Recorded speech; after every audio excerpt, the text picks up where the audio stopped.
Today on the Topping Show, Vivek's podcast is in the top 5 already. Trump versus Biden swing state poll statistics are revealed. Kamala Harris F-bomb cackle goes viral. Biden housing plan to give people $400 of taxpayer money to pay off other people's mortgages goes viral and is critiqued.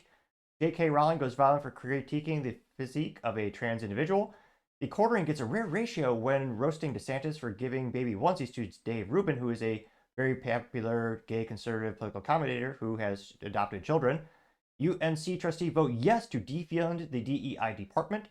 McDonald's may debut a $5 menu. Tesla may invest, or actually is investing, $500 million into charging stations.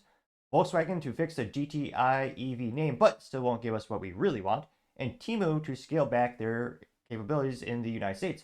All of that and much more on The Topping Show.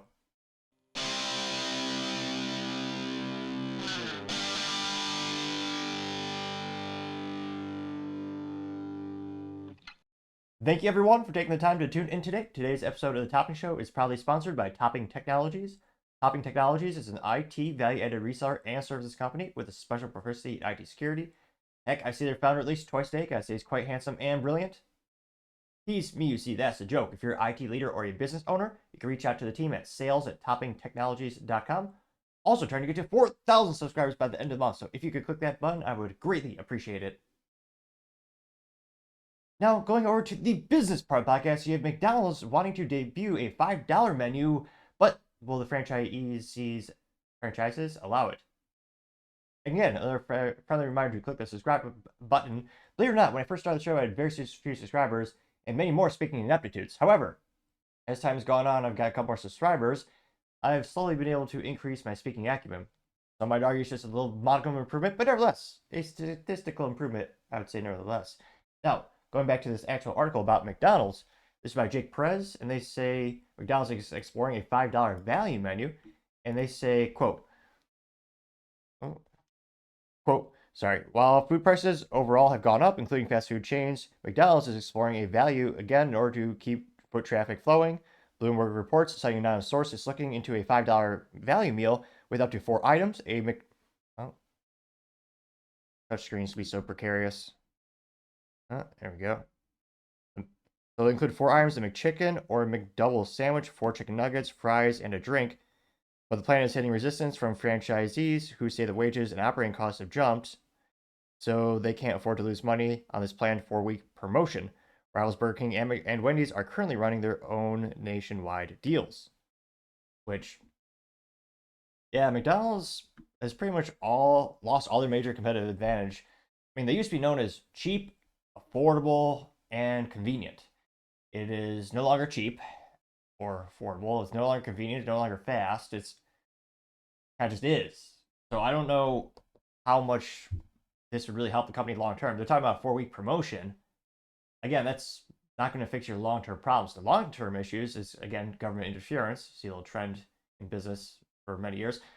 California passed that fund minimum wage law. Ironically, it was passed on April 1st, and it was not a joke. Well, it was a cruel joke for business owners who are being kneecapped left and right. Well, that's resulted in about 10,000 jobs lost in California, thanks to that minimum wage job for fast food workers, who now make $20 per hour to flip a hamburger on a grill or do other fast food related items and rather tasks. And it's just not sustainable. So they have to increase their price more and more and more, to the point where there's a lot of viral moments on social media of people just taking a picture of the receipt from McDonald's and showing how absurdly unaffordable it is for a lot of people. It's not, there's one receipt that was showing for $26 for a meal at McDonald's. $26? I mean, again, government ineptitude has also caused record inflation thanks to Republicans and Democrats. There used to be a time, depending on your age, if you're tuning in or listening, you may or not remember, there was a time where there was a $1 menu at McDonald's, which that was marketing brilliance. It quite literally boosted their sales exponentially and got a lot more interest in the whole brand. Now, again, government has called record inflation. That was years ago. Dollar's basically worth nothing these days. And not to reminisce, but back in my day, you can get a little tube of Starburst for about 63 cents, and with tax, it was 75 cents when I grew up in the Midwest. Now I look at the stores, it's like $1.50, $1.60 for a little tube of Starburst. Ridiculous. But it'll be interesting to see, does McDonald's really do this promotion? Does it help them out? And again, what are they going to do to solve the underlying problems? Because again, even if they get this person approved and the franchise owners agree, okay, we'll lose money temporarily to get some people in the door. Again, I'm not sure it's going to create that type of habitual shopping, which other traditional retailers would, that methodology might make more sense. Where once you go to a store, you start shopping this certain amount of time, then it becomes a habitual thing that you kind of just go through with. I mean, McDonald's, I mean, with a lot of fast food, really price conscientious. Why not go Burger King? Why not go Wendy's? I mean, they all have their pros and cons, don't get me wrong, but there's a lot of fast food. It's, you used to get what you pay for. But even though I think this could help them in the short term, it'll give them a lot of revenue. I don't think they could afford to do it, especially in this economy when those franchisee owners are struggling, to say the least. I mean, in terms of marketing, I only remember the last time I saw a McDonald's commercial. Granted, I'm not, I'm kind of a health nut. I don't really eat fast food, so they're not, paying to have ads put in front of me. But when's the last time you actually heard McDonald's commercial, or is that the time you actually shopped at McDonald's? Is there really a compelling reason to get you to go back to the store? I mean, it helped Subway with the $5 foot long. That was one of the most successful marketing approaches in history. But again, after a while, the franchisees started to lose money on that. And now, I mean, it's just not sustainable. So, as always, let me know in the comments. I would be fascinated to hear what you have to say.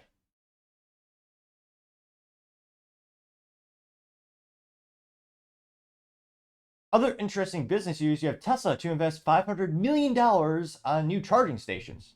Now, this is thanks to Emma Thorne over at LinkedIn News, and she says, quote, Tesla is planning to spend well over $500 million to expand its electric vehicle charging network this year, said Elon Musk, just days after axing many of the team that built the network.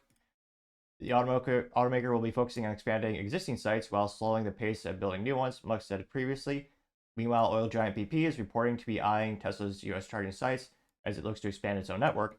The company plans to spend $1 billion by 2030 and install 3,000 EV charging stations across the country. So good news for, I was gonna say, if you're a Tesla investor, because again, if you really want mass EV adoption, you need those charging stations. You also need to learn how to actually charge them quickly, so you don't have to waste half your life, or so it seems, standing there waiting around for them to charge. Which, from a perspective of someone who owns like a 7-Eleven or a convenience store, that might make sense because the person is forced to stay there for so long they might buy more stuff from you. I can certainly understand that perspective. Now for Tesla, again, they needed it. That's one of the biggest issues with EVs. You need more charging stations. Again, they're going to make money on this on the back end too. I mean, there's no such thing as free. Well, unless the government then just steal from us. But I partially digress. That costs us money. So good news for Tesla.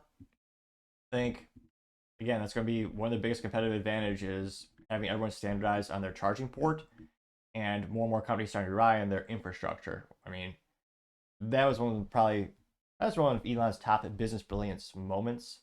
Because again, everyone else tried with a futile attempt. I think it was a General Motors, Volkswagen, a couple of companies came together to try to come up with an alternative charging port and standardization. And of course, everyone failed except Tesla and their default going forward.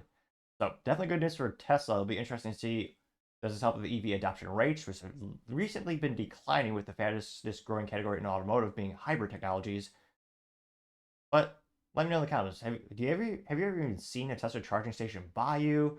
Have you seen that funny cliche where people put an ICE engine and I think they call it icing, which it would only be more funny if they actually had a picture of someone holding the old classic sugar in a can, or not can, sugar in a wax paper cup, icy drink. Maybe a double pun right there, but nevertheless, have you ever seen one? And then is it usually packed up with other vehicles? As always, it'd be fascinating to hear what you have to say. Other interesting business news, you have Volkswagen to fix the GTI EV name, but still won't give us what we want. Spoiler alerts, because of government interference, not free market. Now, this is brought to us thanks to The Drive, specifically the writer Beverly Baraka. They note that, quote, VW realizes people want the GTI name, not GTX, on electric cars. Now, again, GTI, legendary name. Now, Beverly says, quote, well, that didn't last long. I hope you weren't attached to the idea of Volkswagen changing its iconic GTI name to GTX for its electric cars, but really you weren't. And just like Mercedes moving away from calling their EVs EQ something, VW has realized the changing decade-old naming conventions isn't the best way to get people accustomed to electrified lineup. Which, yeah, again, stop. Come up with something creative. GM, I mean, a lot of these companies do the same thing. You have the Ford Mustang E-Mach, which is a bastardized cousin that has nothing to do with the original Mustang, except they ripped off the logo. Well, they own it. They didn't really rip it off. They took it and they reused it lazily. Now, they note that, quote, in an interview with Autocar Volkswagen COO Thomas Schaefer confirmed that the GTX name will be dropped from the future of EV models as the brand expands its electrified lineup to include GTI and R vehicles.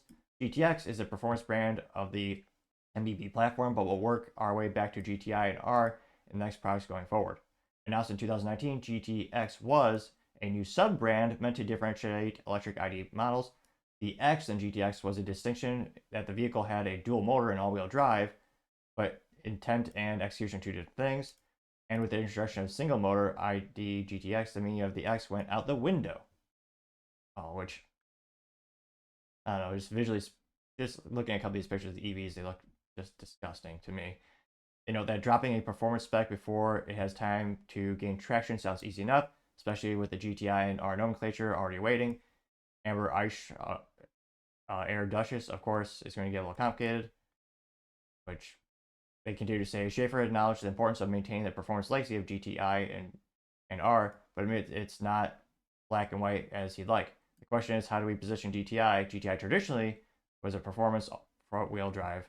Such cases, the ID GTI concept, but the modular MEP platform currently used for ID series has a rear-wheel bias, GTI or GTIX perhaps. At least the road for the R brand is more clear-cut. It's been the VDW definitive four-wheel drive performance the past 20 years. And although the automaker has yet to reveal electrified R model, concept or otherwise, supposed to be the EV, the High Pro sub-brand will supposedly be EV only by 2030. Oh, I thought I was going to say this wasn't meant to be a joke of a segment of the show, but that is kind of funny because no one wants that crap. There is no timetable for when the GTS will officially disappear, nor will it currently badged models be renamed. So for now, the GTX lives on. In its recent iteration is ID Buzz GTX, unveiled in March. Now that Americans should get attached to the idea of a sports van either, VW isn't bringing it to the US market. I guess we can't lose what we never had. Again, here's the best meme so far. Volkswagen over the past 4 years. Let's go ahead and do something we know everyone will hate, regardless of the fact that we know they'll hate it. They took away our buttons, absolutely convinced that no one would have a problem with that. Oh, hey, looks like everyone had a problem with it, so they're putting them back. You got the Michael Scott frustrated face. I can give him 5 thumbs up. Which, yeah. Again, they also just, they killed off the GTI with the good old internal combustion engine and stick shift, the high performance model last year, because of EU regulations, which, again, that was one of the coolest hot hatches for years. Yet they had to throw it out the window because of government intervention and regulations.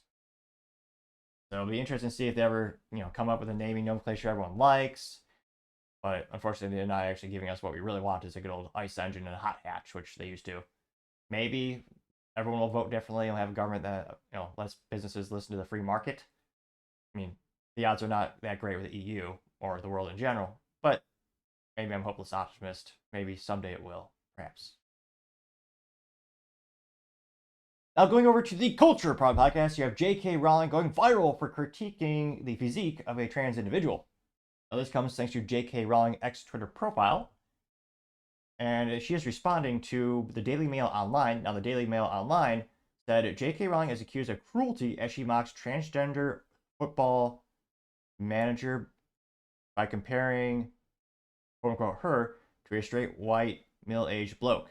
And if you're looking at this, I mean, it literally looks like definitely overweight.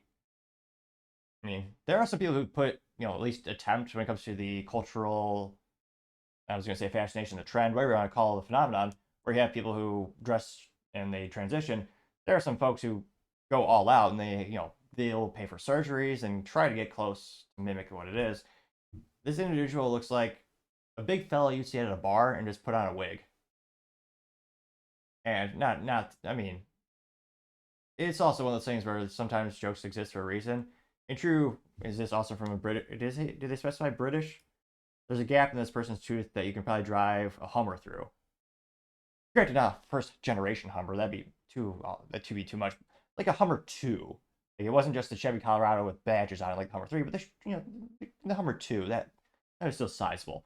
It got 21.8 million views. Now, JK responded saying, quote, "I don't compare him to one, he is the one," unquote. And again, that got 26.5 million views and 408,000 likes, which is quite a few to say the least. And a good reminder to take the 1/1000th of a second to like this video and or subscribe. And tell your friends and family and your enemies. Might piss them off. Or those enemies might very soon become your friends because they're so enthralled and impressed with your taste of material that you recommend it to them. Can't hurt to try. Now, some of the top comments comes from Mistress of Hivet saying, "How do we get to the point where speaking the truth is seen as wrong?" Unquote. They got 38,000 likes, and J.K. Rowling simply said, "Cowardice," getting 54,000 likes, which, yeah, I would say that's absolutely 110% true. Especially in the United States, where I was blaming cowardly Christians and conservatives for not speaking up in the past 50 years, has led to the cultural decay and demise in a myriad of categories, both politically and culturally. Because again, if you don't have a debate culturally or politically, and let the best ideas for the surface, then you just have an echo chamber of just one party and one people speaking. That's why YouTube is so terrible. Which is why I always post on alternatives, and I am especially appreciative of the folks who are downloading it on the good old major podcast networks or podcast providers. As well, YouTube might limit this to 1 or 2 people to tuning in, which statistically is impossible. Even if, don't get me wrong, I'm no movie star by any means, but 3,000 subscribers and 2 or 3 people view a video, that's statistically very improbable. Thankfully the downloads are increasing, and I want to especially thank everyone for tuning into the big green alternative to Rumble, which apparently, if you say the name, also shadow bans or ghost bans your videos. But I partially digress. Fud says, "How can you tell?"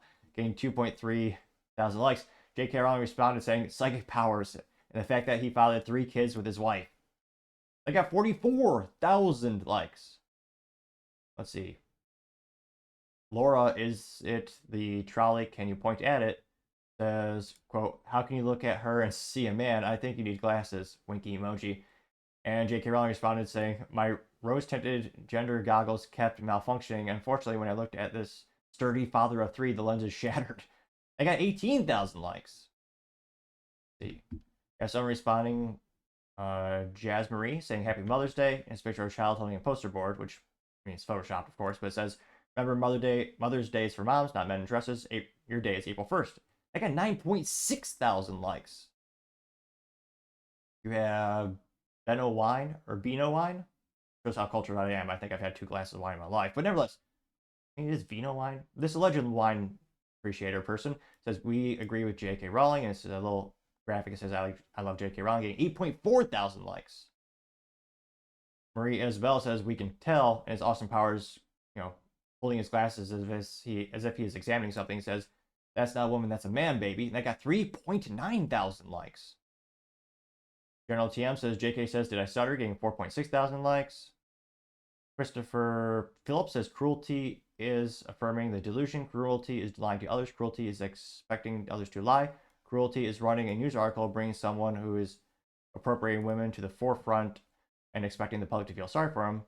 But yay, Joe's the one being cruel." And that got 2.5 thousand likes. Alan Alex says, "J.K. Rowling is a national treasure. Protect her at all costs," getting 9.8 thousand likes. Henry says, "Why doesn't the media insist we play along and pretend we're all 4-year-olds?" I got 3.5 thousand likes. Let's see. Someone says, "Brave Lady," so simply a picture of J.K. Rowling smiling, getting 3,000 likes. Finally, I was going to say, because again, there are millions of people who do agree with this cultural phenomenon, the ideology, whatever you want to call it. I was wondering, there's got to be some contrarian statements, because again, there are a lot of people who are viscerally against J.K. Rowling ever since she's become more involved in this cultural issue. Now, looks like we have an individual who is more of a contrarian by the name of Curly Kingsley, and describes herself as "not your mama's politics, writings, legal studies, art, food, love."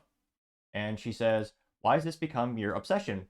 With all the good you could do in the world, with the privilege you have, you chose this." Now, that did get 602 likes. Ironically, the same person who probably praised Mark Hamill for getting involved in politics, which, again, if you want to sell the mass product for the maximum amount of people, whether it be a movie, TV, survey, whatever it is, usually the best policy is not getting into politics or controversy. But again, it's their right. They have freedom of speech. Well, not really depending on where you live, unfortunately, but you get what I'm saying. They got 603 likes. Wasn't for me, certainly. But one of the first responses, she almost gets ratioed, says, Am Done Nothing says, she's actually doing a lot of good speaking out against this madness. Unquote. They got 255 likes. Now, Carly actually spent time to respond to it. She said, quote, speaking against something that has nothing to do with her and affects her life absolutely zero, the only thing this does is perpetuate a narrative that gets people hurt for no reason. Grow up. Okay, that got 148 likes.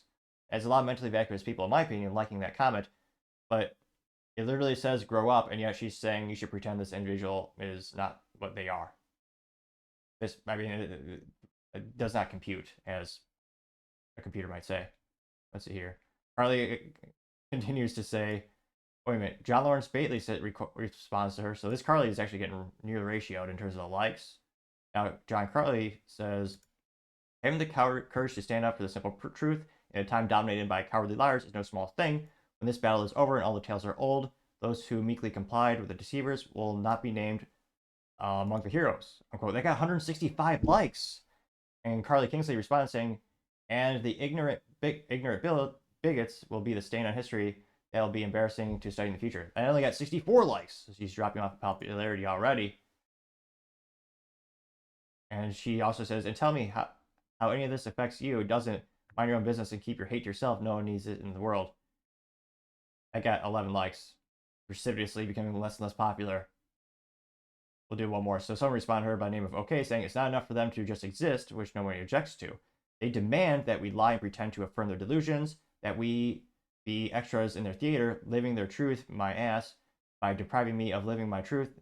That's how it's personally affecting me. I got 15 likes.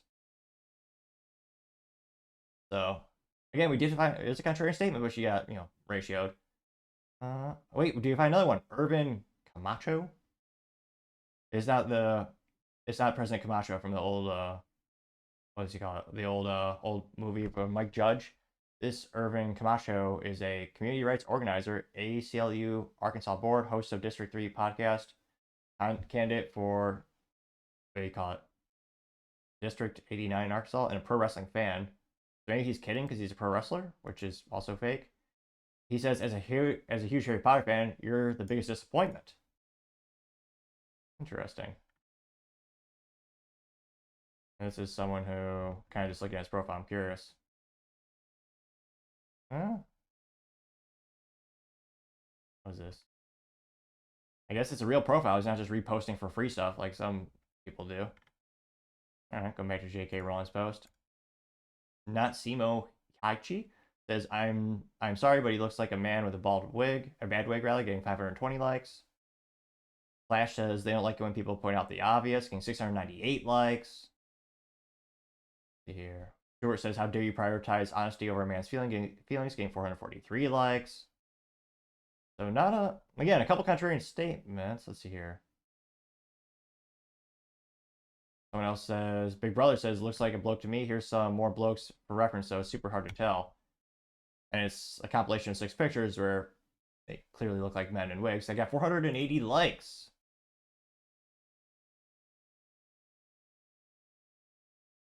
Yeah, wow. So someone actually expanded the picture. Greg Scott says, I see a beautiful lesbian here, ma'am. And it looks like, so they expand the picture to actually see this individual's whole upper torso. And complete with tattoos, it's almost like an MMA fighter.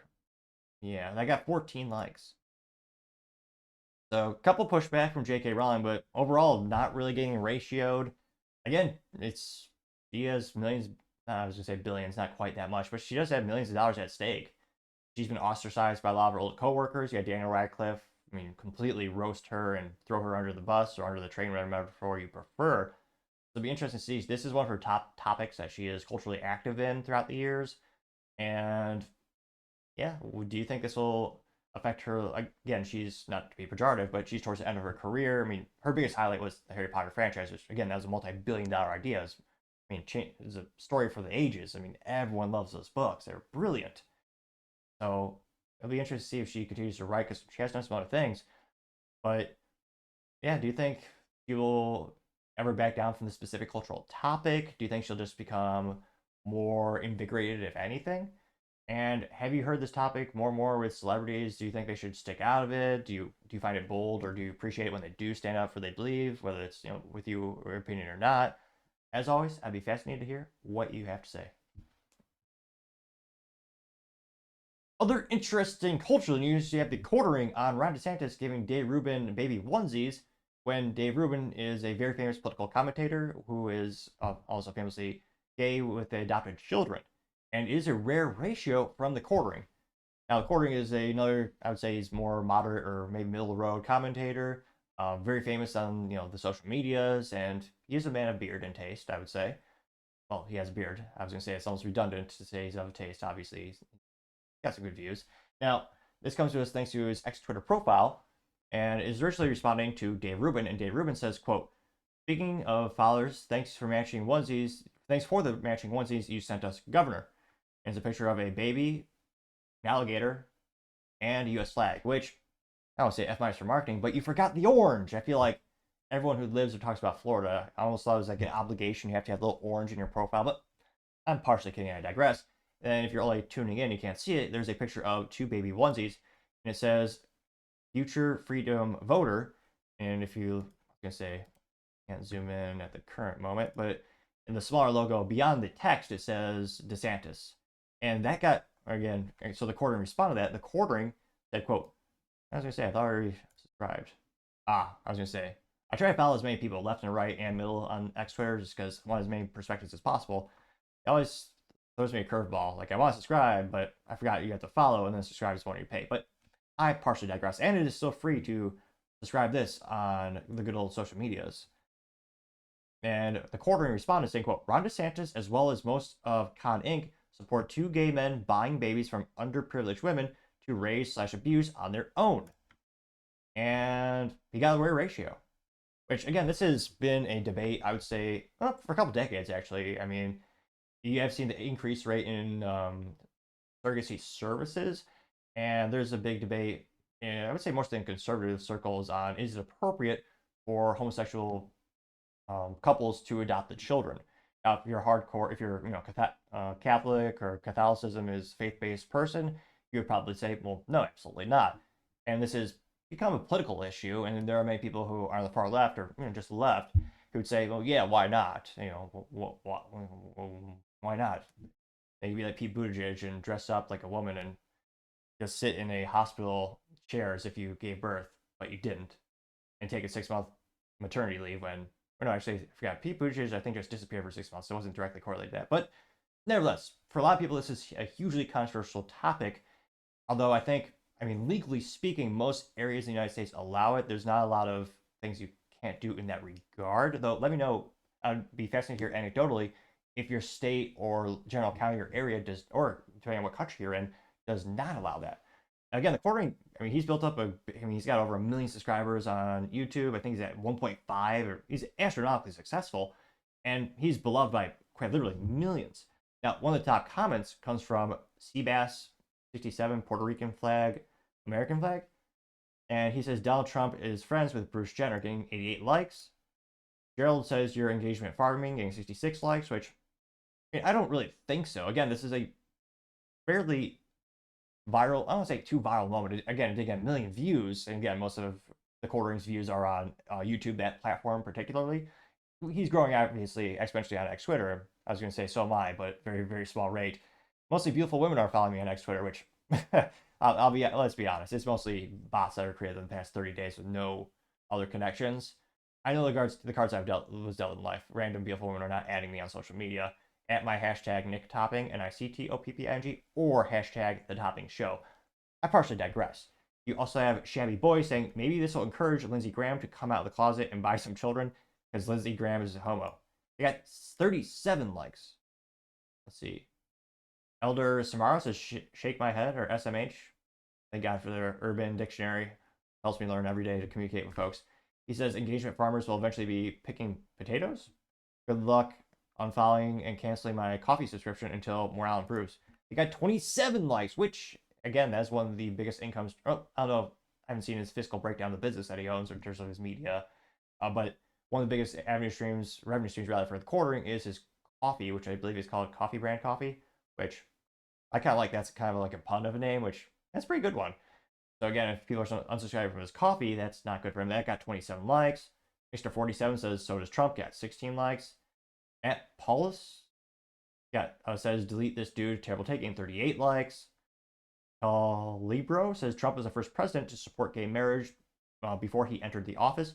You don't have a problem with this. You have a problem with DeSantis. Unquote, getting 15 likes, which, I mean, again, I don't think, the court didn't bring out specifically Trump. And that's a kind of funny thing about Obama. I mean, later Obama approved of gay marriage, but when he first, there's campaign notes of him saying he was vehemently against it.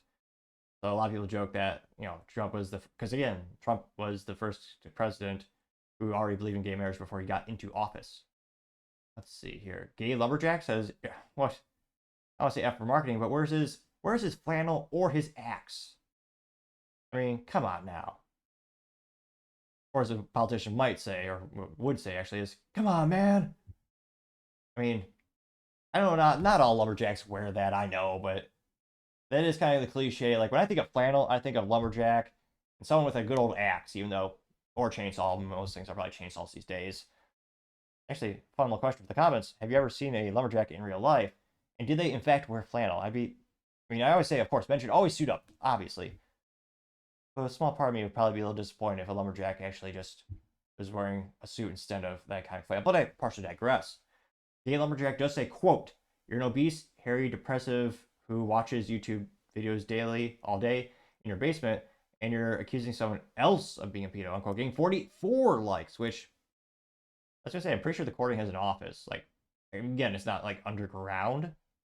And I was going to say, what's wrong with the basements? I kind of miss having those. We had those in the Midwest, not so much in Texas. And that's a great storage feature to have basements. You get extra capacity. Nothing wrong with a basement. Truth be told, I wish they had them here, but I guess, anecdotally speaking, from my experience, this is what used to be in the rental house I'm at.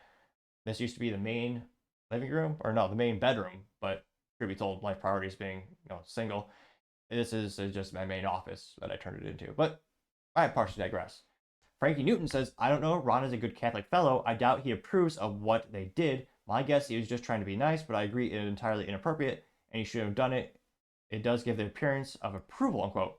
Getting 5 likes. So we had to scroll quite a bit. Was that 1, 2, 3, 4, 5, 6, 7, 8?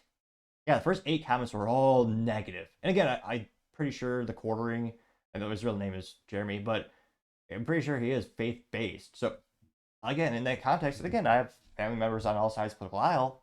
I understand that perspective. So I'm surprised for all the people who already follow him that they wouldn't know his take by now. Because again, he's been on social media for many years. Film Lad simply has a gif of, what is it? I'm not sure if, this video will probably get blacklisted. Oh, it's got Bruce Jenner or Caitlyn Jenner. Bruce, I can't tell. No, that's, it's a gif of Bruce head not getting 8 likes. Laura simply says, or has a gif of, what was that, Judge Judy saying moron getting 2 likes. Pure Nonsense Gaming says, I didn't realize that DeSantis sent those to him. Even more glad he didn't make it. There are too many straight couples trying to adopt and being denied, but the gay couple will get it first try. Getting 8 likes. Another, I was going to say, usually contrarian statements are the ones that are contradicting the original one, but in this use case is actually the ones that are agreeing with Jeremy. JR simply says, how's this not human trafficking? Getting 2 likes. Hooter McGavin says, Dave Ruben is next Zulak. I have no idea what that means. Let me know in the comments. That got 1 like. Curious says, vile throw up emoji, getting 5 likes. Let's see. Then there's a lot of, what's this? There's one more. Dick Shinery has a picture of, I don't know if this is real or Photoshop, but it's a picture of Trump allegedly holding a flag that says LGBT for Trump, getting 29 likes, which, let's see here. So a couple more positive, but here. Rogue Overton says, I get that people don't like surrogacy, but abuse seems like a harsh word, getting 12 likes. Let's see. So a couple supporting him, but overall, a lot of critique for him. It's kind of funny. Someone said source, but getting 0 likes for that. It's funny because, I mean, it looks like it's just a screenshot of Dave Ruben's actual Twitter profile and his actual post responding to Dave. So, A rare ratio for Jeremy, or the quartering, who's, again, exceedingly successful and famous on social media. And this topic has become less controversial over time in the United States, for better or worse. Whatever, let me know the thoughts in the comments if you are in regard to the cultural topic. But again, this is a much bigger issue when I was growing up, way back in the day, back when gas was under $2 a gallon, the good old days, a long time ago. And some of the fans of Star Trek might say in a galaxy far, far away. Huh, I know it's Battlestar Galactica. Calm down, I know it's the Star Wars thingamajig. But let me know, do you think this is still a point of controversy? I mean, there are a lot of people who are trying to get kids. I had no idea how, I don't know, inefficient or terrible the system is when it comes to adoption in the United States. I have several friends who have tried to adopt throughout the years due to a myriad of circumstances. And I never realized how difficult and how long it takes in order to actually have that, complete that service. So it'll be interesting to see, does this really hurt Jeremy in the long run? I would guess if I were to look at a map and see, who usually turns into his show, who follows him. And again, there's a lot of people in the Midwest, on average, a little more conservative, more faith-based. I don't think they'll actually have much of a dent, if anything, on his profile or on his YouTube channel. You did have the one gentleman who said he's going to unsubscribe from his coffee service. Which, again, that's a direct correlation. That's not good. He's going to be losing money on that. But if I were to roll the dice and gamble, I'd say maybe he'll lose one, maybe he'll lose at most 1% of his total audience. But let me know. I mean, this is a hot topic for a lot of people, and maybe he'll lose more than that. Or do you think he'll actually gain any prospective clients or any prospective new subscribers? I think overall he would probably go down in the number of subscribers if you look at the high level overview in the United States and the average person's opinion on the circumstance. I'd venture to say probably go down a little bit, but not dramatically. But as always, let me know in the comment. I would be fascinated to hear what you have to say. Other interesting cultural news, you have UNC trustees voting yes to defund DEI and crack down on the violent protest. Now, this comes to us thanks to End Wokeness on X Twitter. And End Wokeness says, quote, UNC's trustees just voted to defund DEI department and directed it to campus police. Board trustee Marty Kotis explained his vote, citing the recent American flag incident on campus. This is the very viral moment, or rather, this is referring to the very viral moment where you have frat boys saving the American flag from being torn down and put on the ground.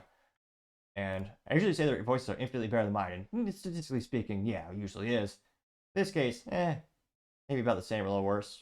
Maybe their voice is a little funny. I'll let you be the judge of that. Without too much further ado, go ahead and play this. And I'll just make one last comment. We talk about peaceful protest, but when you destroy property or you take down the U.S. flag, and you have to put up gates around it that cost money, or deploy officers to do that, North Carolinians are watching all of this and they are not happy. And I think it's imperative that we have the proper resources for our law enforcement to protect the campus. And that means our property, and that means our flag as well. Now, that is exceedingly rare for a college campus to actually defend the American flag and to actually have law and order. That's pretty rare, very similar to DC. There's a lot of other flags representative, very few of them are of the United States.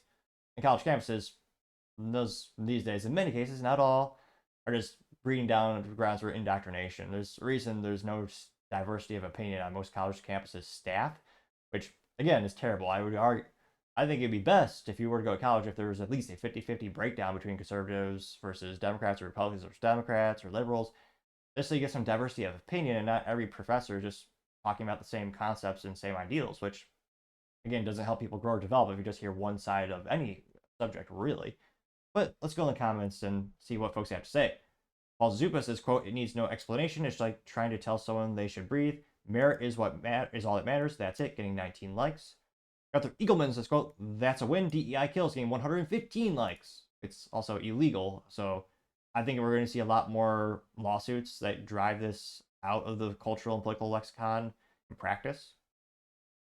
Ryan Wolzinski says, great to see universities rejecting racism. That's all DEI is. They get 12 likes. Redway Fresh says, the UNC frat boys are responsible for ending DEI at UNC. I love these guys. Follow if you agree. Getting 43 likes. Valentin Gomez says, quote, that's how we take our country back. And DEI getting 28 likes. Let's see. Dave Shapiro says, defund them all. And says, DEI must die. Getting 7 likes. Jenna Fernando has a picture of the frat boys holding up the flag, and they have Trump photoshopped holding the flag. Got 4 likes. Here. What the heck is? I don't recommend this, but his name is called Cooking with Salmonella. Definitely not recommended. I don't think they have a time slot on the Food Network. I'll just say that much. They say quote, there's literally nothing stopping Mac's expulsion, getting 4 likes. The Dark Knight says Frankenstein is killing his creator and it's hilarious, getting 12 likes. Rolling down more and more. Okay, there's any contrarian statements here. You have Vivek parody account saying let's make it happen in every institution across America. Mediocrity is the only way forward. No more playing favorites or pulling strings, and getting 4 likes. Another news article. Here. News article referencing In the Spotlight. It says the News and Observer saying, quote, UNC Chapel Hill trustees move to divert DEI funds to police and public safety. Good Mama Bear says good DEI is just modern day communism. Prove me wrong. Getting 7 likes. Scrolling down more and more. Anthony Hughes simply says winning. Birkin says DEI equals didn't earn it, getting 5 likes. Any contrarian statements? Again, I'm not seeing them thus far. Little advertisements for Trump shirts. James Patrick says, congratulations, UNC. DEI only causes division, hatred, and discrimination against innocent white people. It has no place in a fair-minded university. Uncle getting 3 likes. A lot of t-shirt advertisements today, interestingly enough. Oh, wait a minute. Is this finally a contrarian statement? Dami says, yo, I've never ordered something so fast in my life. And it's just a picture of the red hat saying you're in a cult. I only got 1 like. And really didn't address the actual topic at all. Just, I guess, an advertisement for that. Let's see. So yeah, interestingly enough, not a lot of contrarian statements for this specific little article today, but yeah. I think, yeah, the more and more laws, because again, at the end of the day, a lot of these cultural issues will be fought out in the actual good old legal terms and good old courtrooms, and again, with a couple of peaceful protests. And again, this is also a good example of violent protesting having the antithesis or the opposite effect of what you want. I mean, a lot of these campuses are starting to lock down on crime because the pro-Palestinian protests have turned into riots and actually causing physical damage, which, again, once you cross that line, you not just lose public support, but, I mean, legally, you should be prosecuted because you're now causing violence.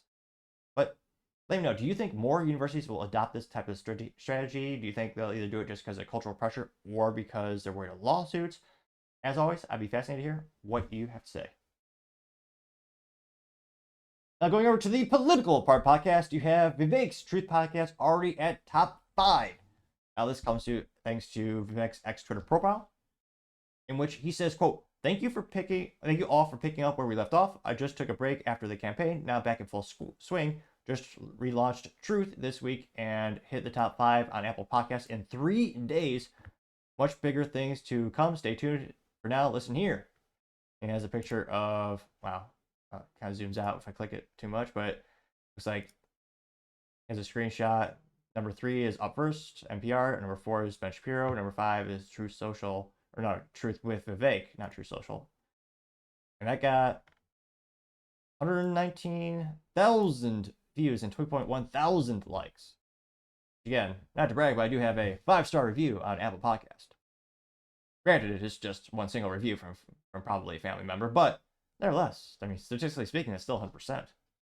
Which, again, is a good reminder. If you have 1/1000th of a second, oh no, let's be realistic. That probably takes at least a minute.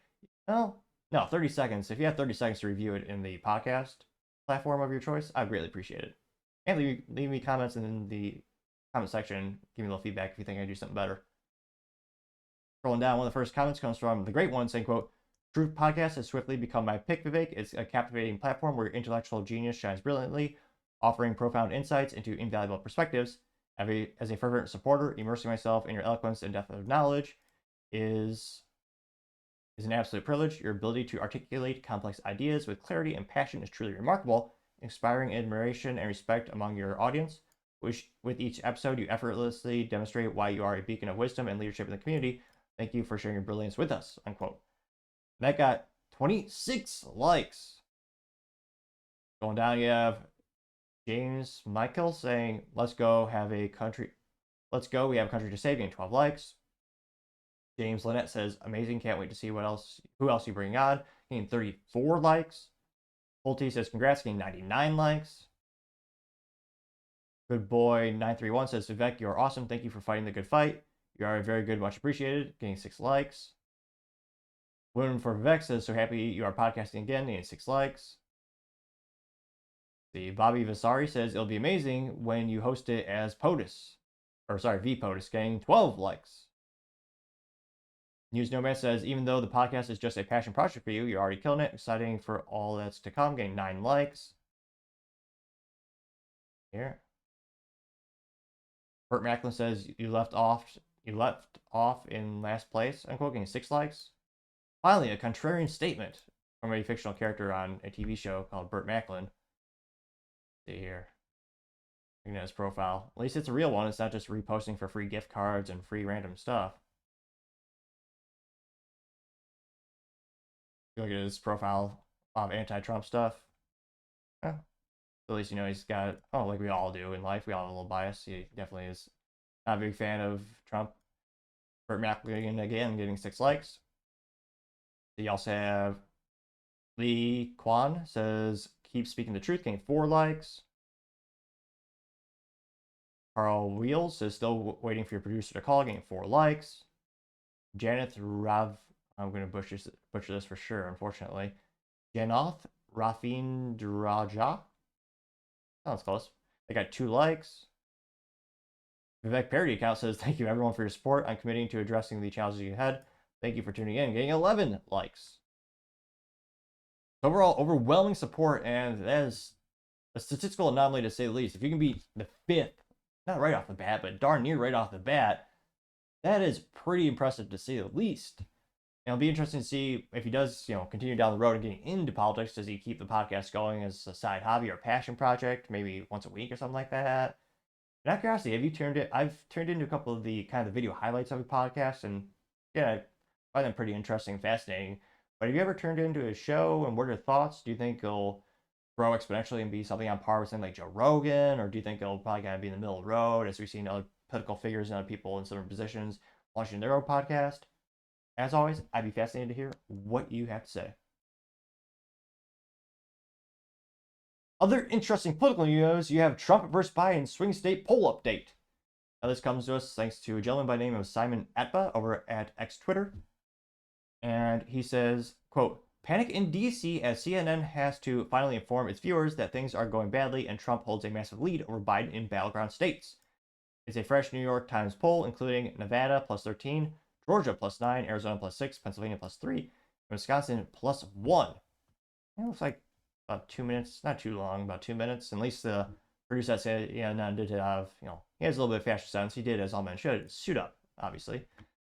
So go ahead and play this really quick here and kind of gives you more of a breakdown. Look, these Sunbelt battleground states, frankly, for the Joe Biden campaign, these numbers are an absolute disaster. The smallest lead is in Arizona for Donald Trump. He's up 6. Look at this, 9 in Georgia, 13 in Nevada. My goodness gracious, my God. That is a huge lead. No Democrat has lost that state since John Kerry lost it back in 2004. How about these Great Lake battleground states? This is something that the Joe Biden campaign can work with. Look, Pennsylvania, Donald Trump up 3, but that's well within the margin of error. Wisconsin, Donald Trump up 1, well within the margin of error. And actually, a Joe Biden lead well within the margin of error, up a point here.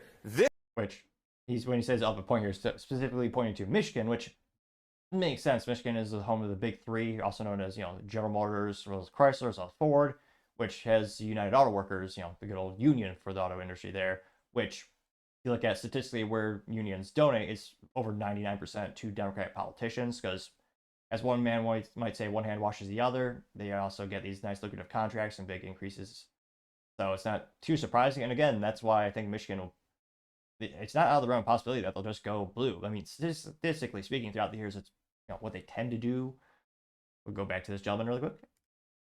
This state can work with the Joe Biden campaign. The Donald Trump campaign absolutely loves, and it looks like a lot of the other polling on the Sunbelt battlegrounds. When you're looking into the numbers, why do you think Biden is doing better in the Great Lakes and Trump is doing so much better in the Sunbelt?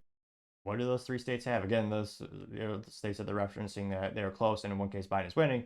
Pennsylvania, Wisconsin, and Michigan. A lot of unions over there. Again, Biden has been a quote unquote union man for decades, and he's done political rallies and activities for them for pretty much since the dawn of time. And Sean Fain, who's a president over at the United Auto Workers of the Union, who's connected to a Marxist as his right hand man and is endorsed by Bernie Sanders, which kind of tells you everything you need to know about unions. But they did multiple rallies and campaigns together to churn up support. Yeah, the Trump coalition is changing. That's basically what's cooking here. This is at least one of the big reasons why. So this is among likely voters in all these battleground states we just spoke about. Back in 2020, 84% of the Trump campaigns, the Trump coalition was white. Look where it is now. It's 78%. The non-white portion of the Trump coalition, it was 13% in 2020. Look at this now. It's 19%. So the Trump coalition... That's kind of funny because we're always told Trump is racist, he's evil. And yet he's getting more and more minority support.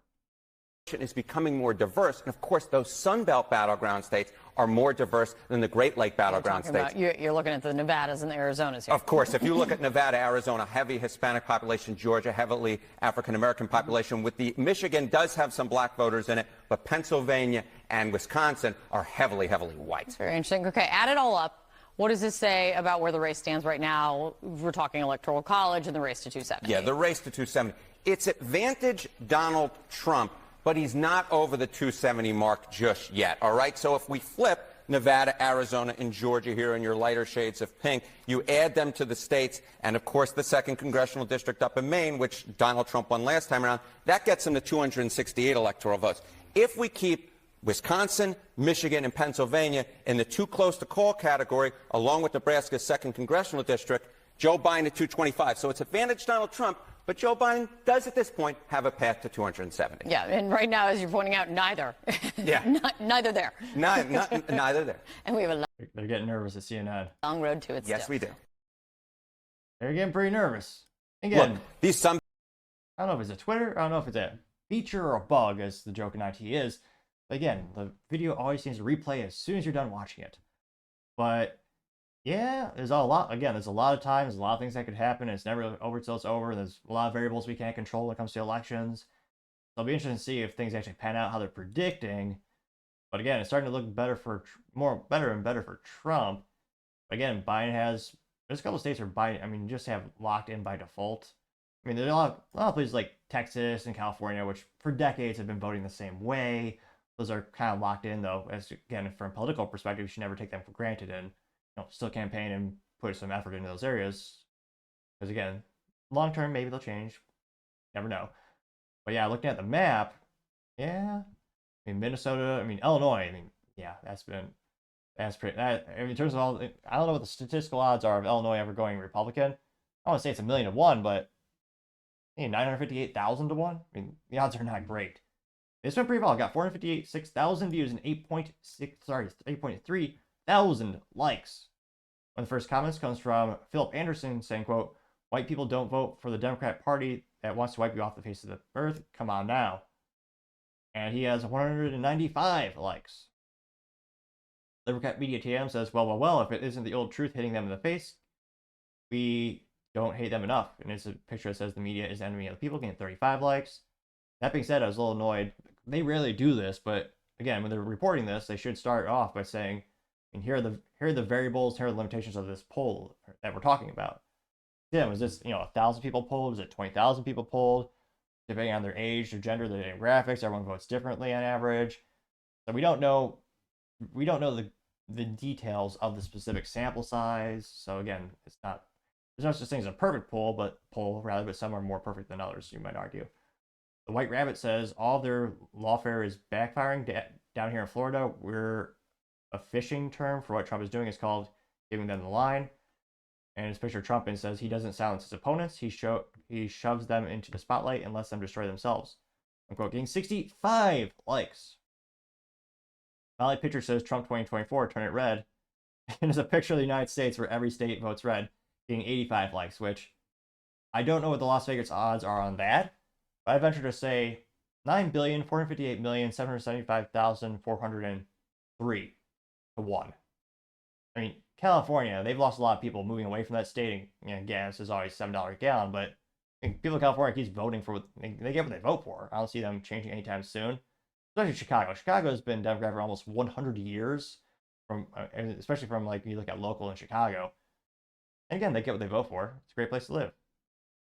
Ah, yeah, that's a joke because yeah, it's a terrible place to live, and no business wants to relocate there. And everyone that can is moving. They got 85 likes. Going down more and more, you have Red Wave Press saying, quote, Biden and the Democrats will do everything within their power to win November. That includes cheating. Biden cannot beat in a fair fight. Follow if you agree.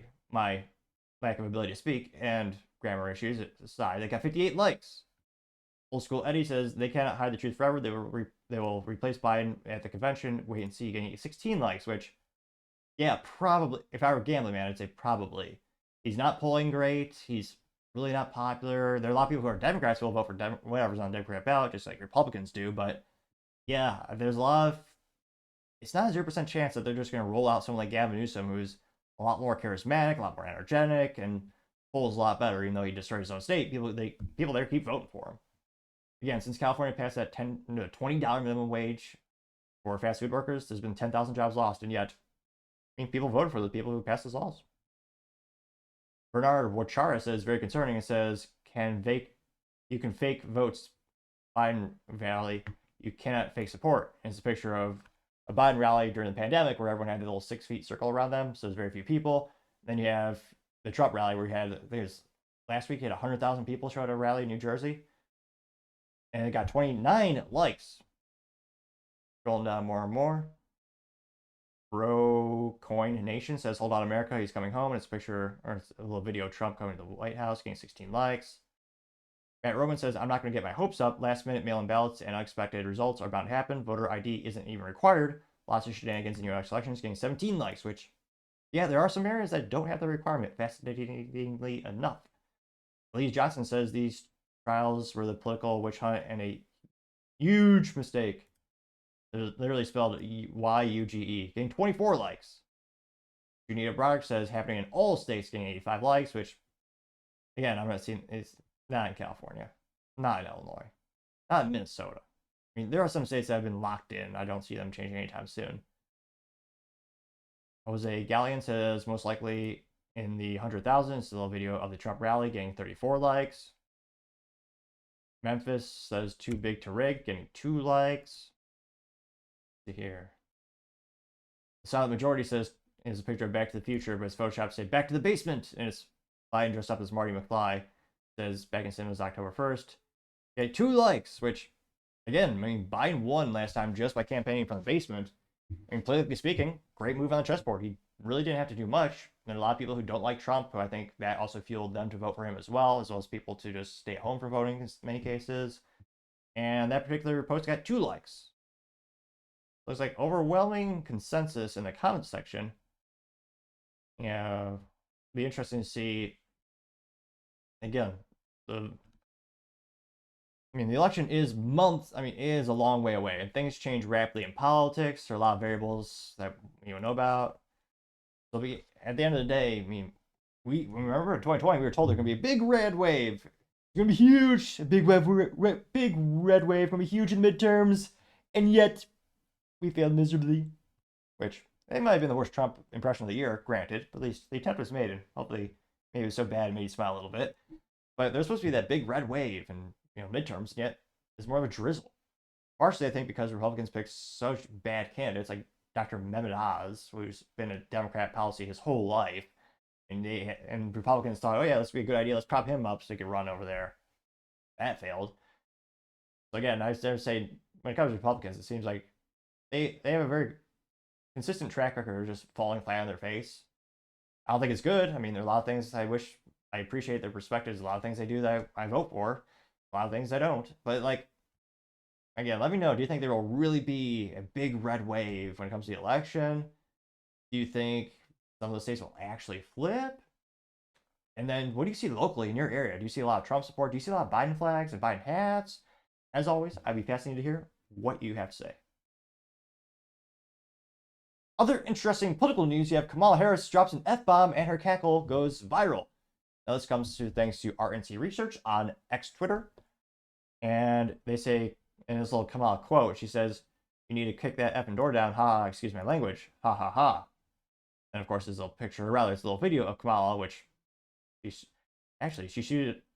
Dear God, that's fascinating. She actually has a picture, or rather, she has a lapel pin of the American flag, which is pretty rare these days in DC. Usually they have other countries' flags on their lapels. Now, it looks like the first 24 hours got 101,000 views and 619 likes. And I mean, I usually say their voice is infinitely better than mine. And this might be the one case where I'm confident to say my voice is better than hers. I don't have a lot of confidence in the beauty or the eloquence of my voice. I mean, in this case, at least, I don't sound insane. Now, without too much further ado, I'll go ahead and have her attempt to speak. We have to know that sometimes people will open the door for you and leave it open. Sometimes they won't. And then you need to kick that fucking door down.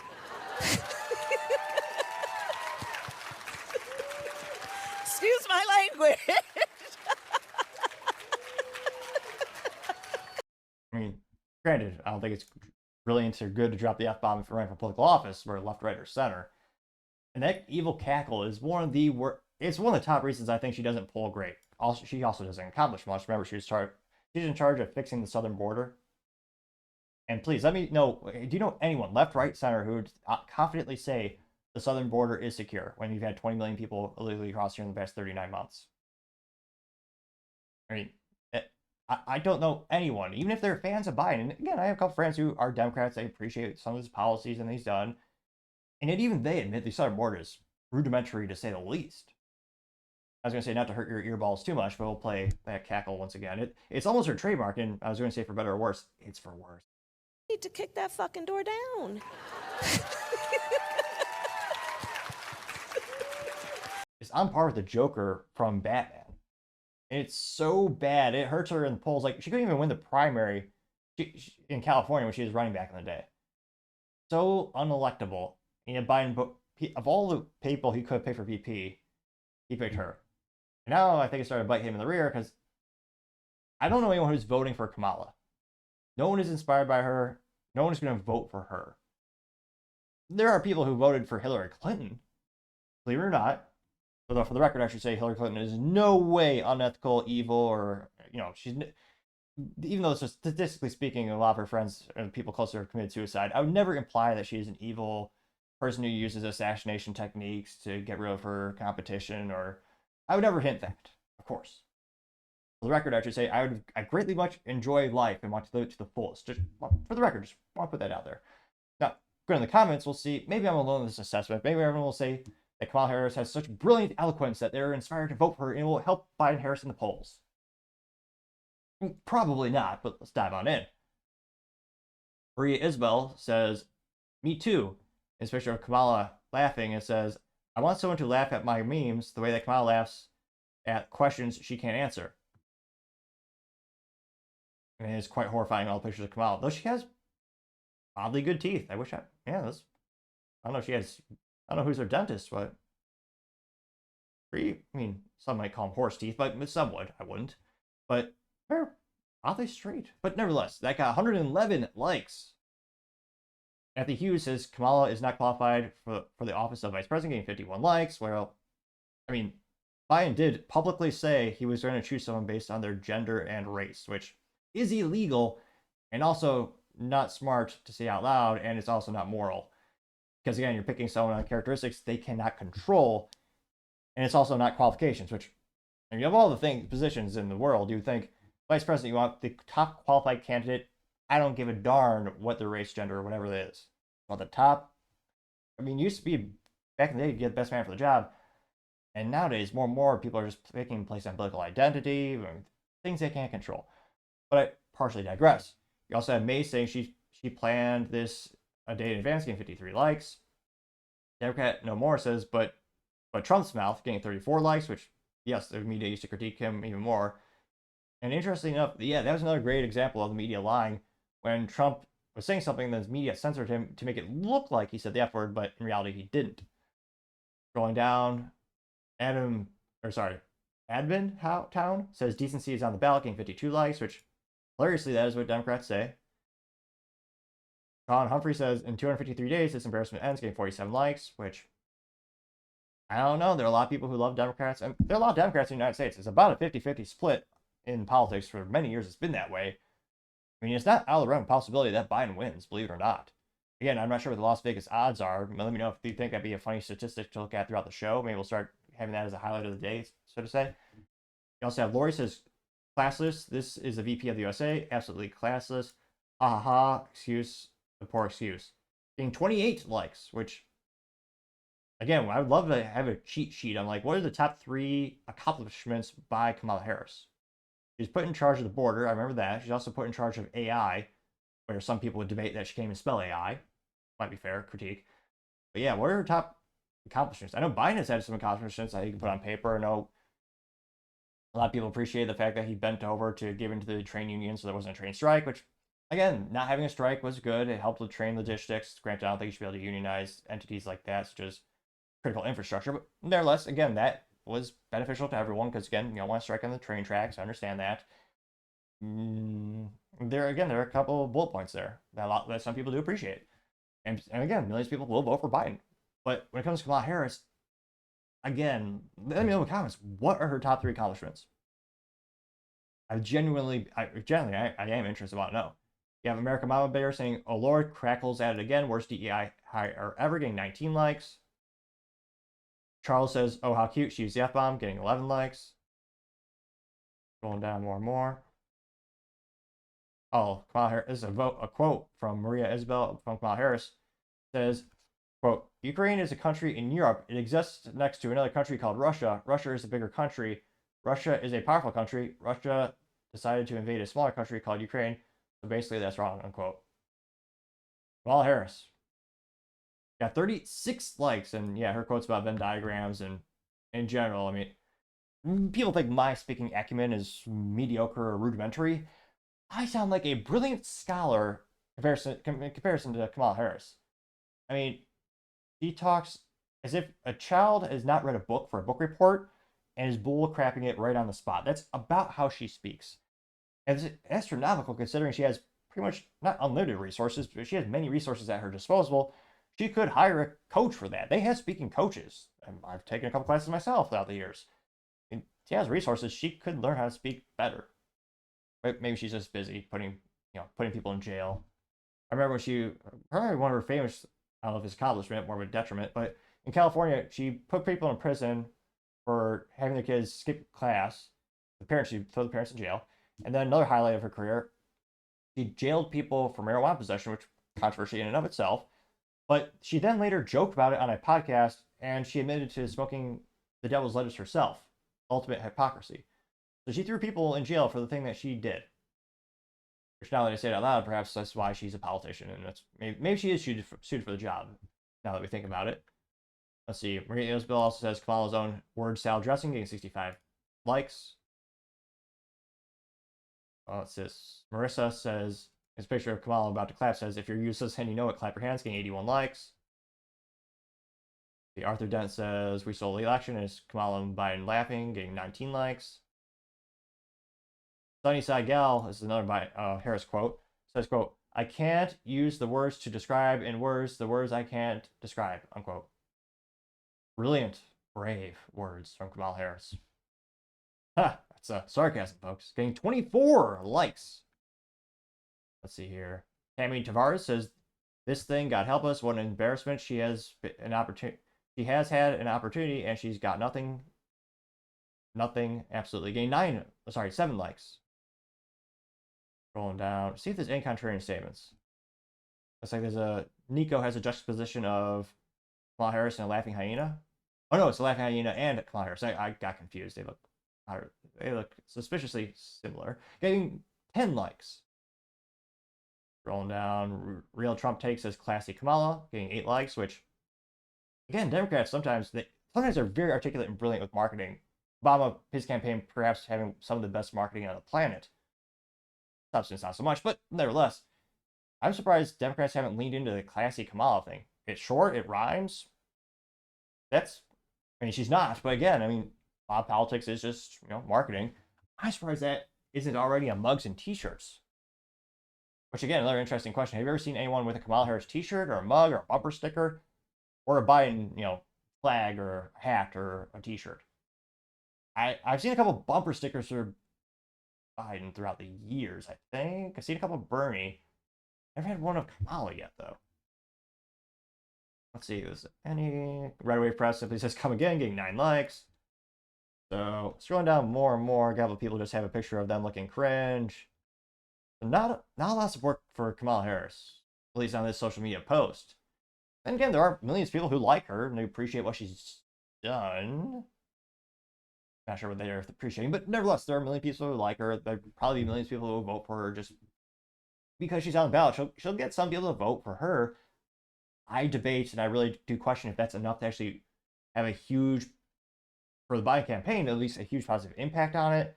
But let me know in the comments, have you ever heard, just kind of talk more of the water cooler, have you ever met a Kamala Harris fan?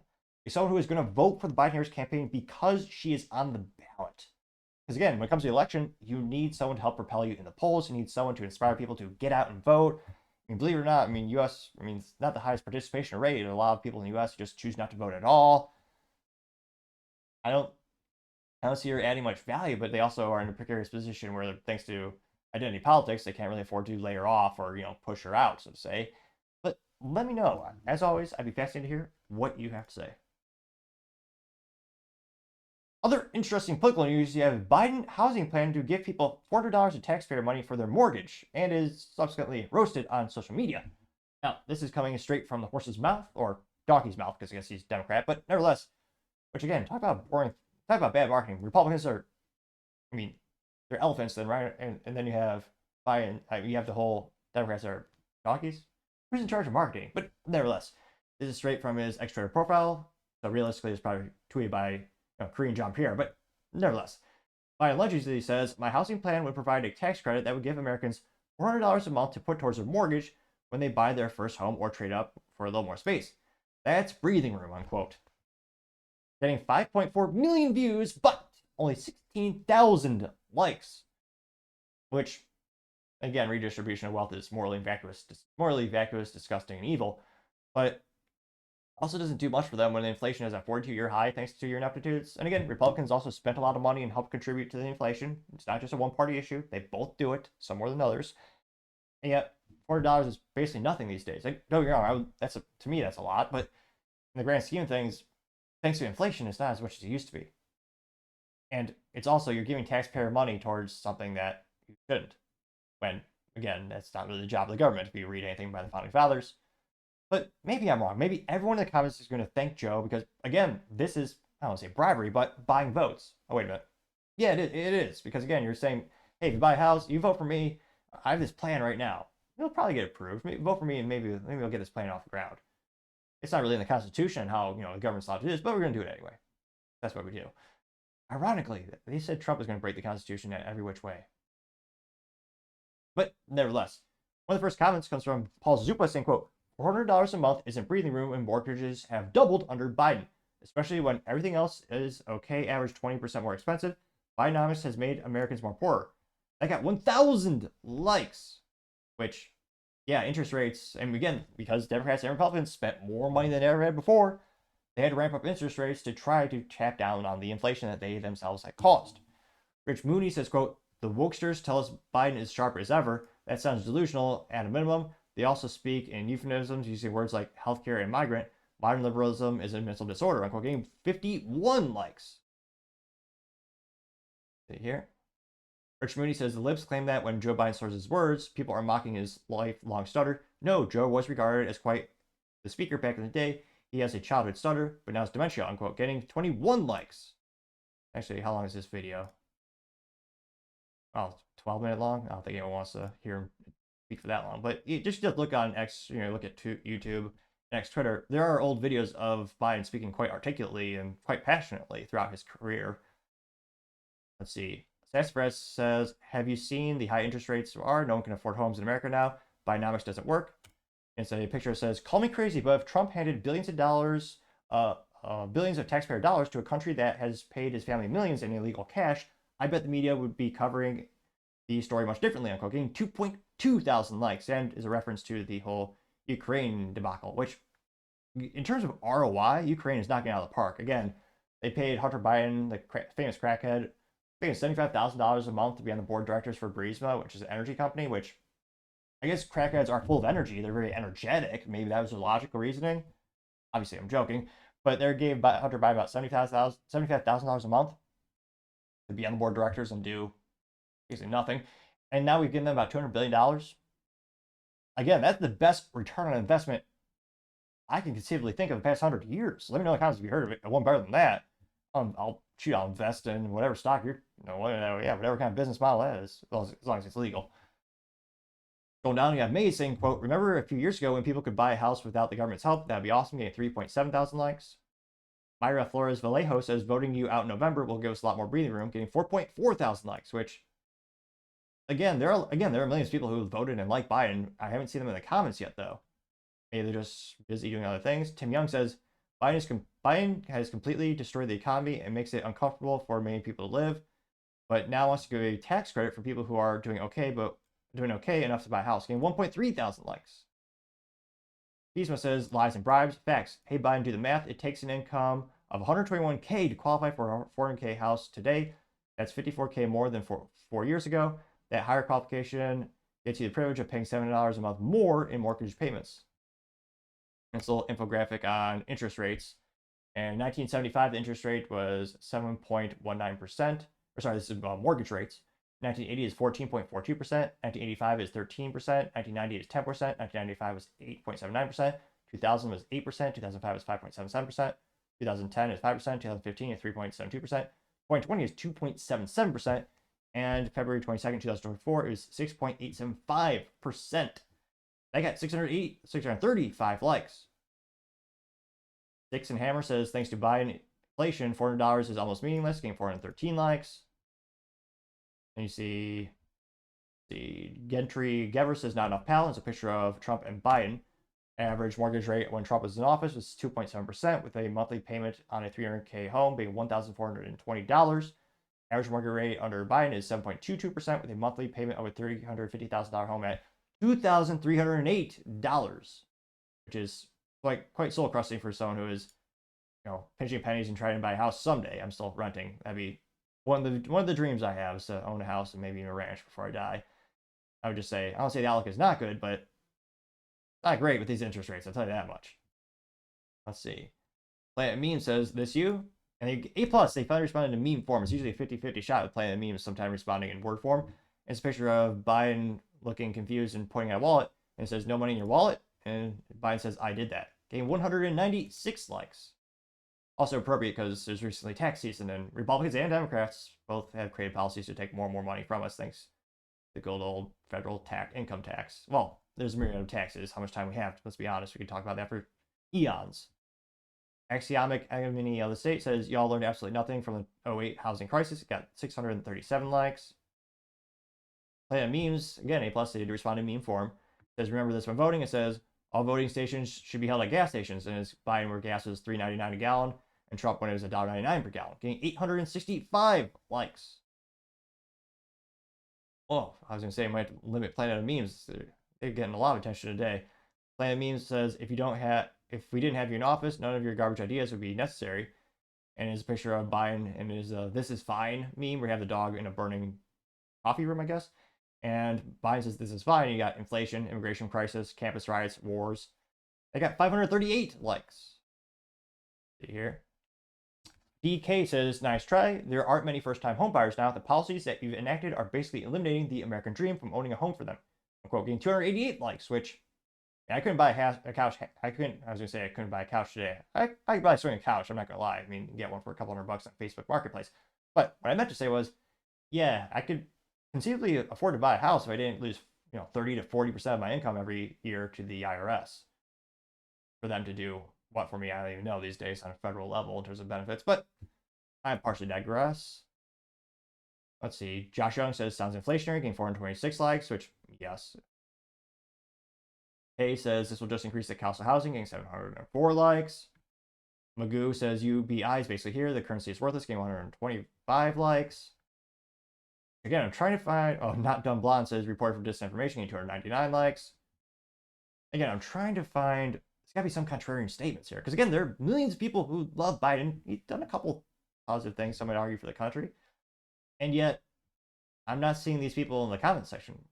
Again, there are people who believe that there should be a base level where the government just gives you money for breathing and existing and steal more money from people who are productive and, do things.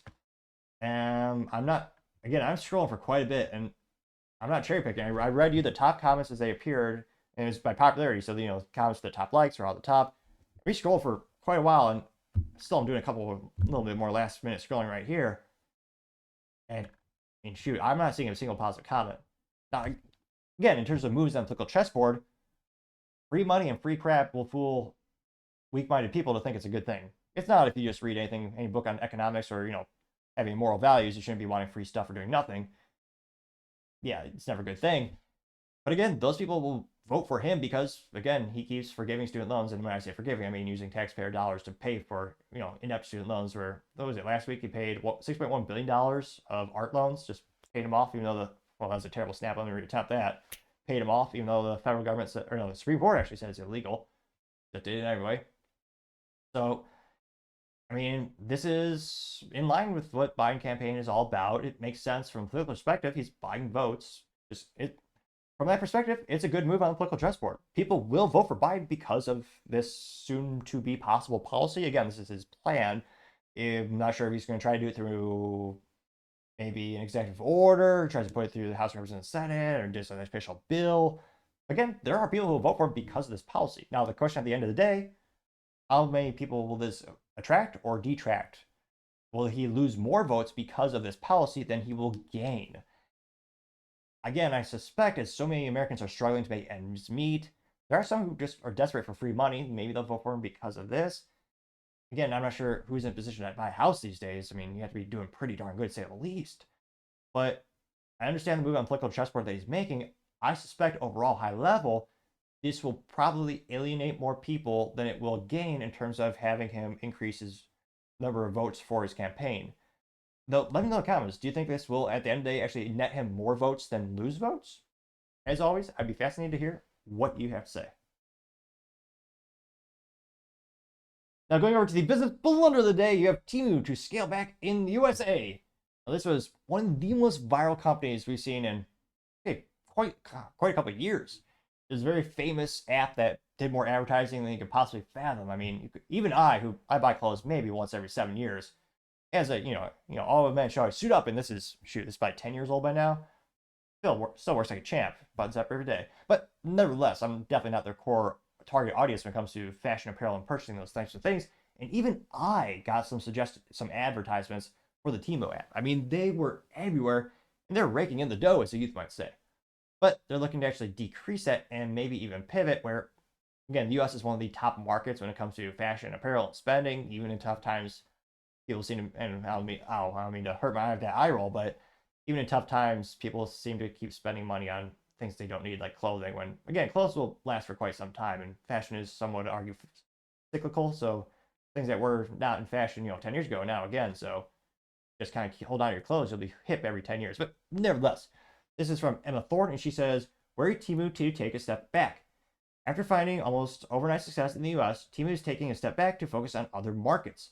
Citing anonymous sources, Chinese parent company PDD is looking to limit risk, especially in light of TikTok's issues with the government, and has served as a wake-up call. Temu now expects less than 1/3 of its sales to come to the US versus about 60% in 2023. The bargain platform shopping debuted in the US in 2022, and with a year became one of the country's most downloaded apps. Which, again, when it comes to concern about regulation, I'm not sure how much of a concern that is for a fashion company. And again, maybe it's because the parent company is a little precarious, a little too diversified. They have their fingers in a lot of pies, so to say, that are having under scrutiny. So maybe. But at the end of the day, they invested so much capital in the United States market. And becoming a viral app is one of those difficult things. Not only does it have to have advertising out the wazoo, you also have to provide a compelling reason to download the app. And I know, even anecdotally speaking, I have friends who swear by that Temu app, and they order more crap they could possibly wear in a year. But nevertheless, they buy a bunch of stuff from them. So it was a great fiscal success. And in terms of globally, the U.S. is one of the best markets. I understand if you want to be a global brand, you also got to focus on other areas as well. But to start to decrease your investment after you knocked it out of the park, and there's no one really saying we need to. There's not even a hint of legislation in the U.S. from Republicans or Democrats that they want to go after this specific entity or this specific app. And again, maybe ByteDance or someone connect. I don't see that being an issue yet.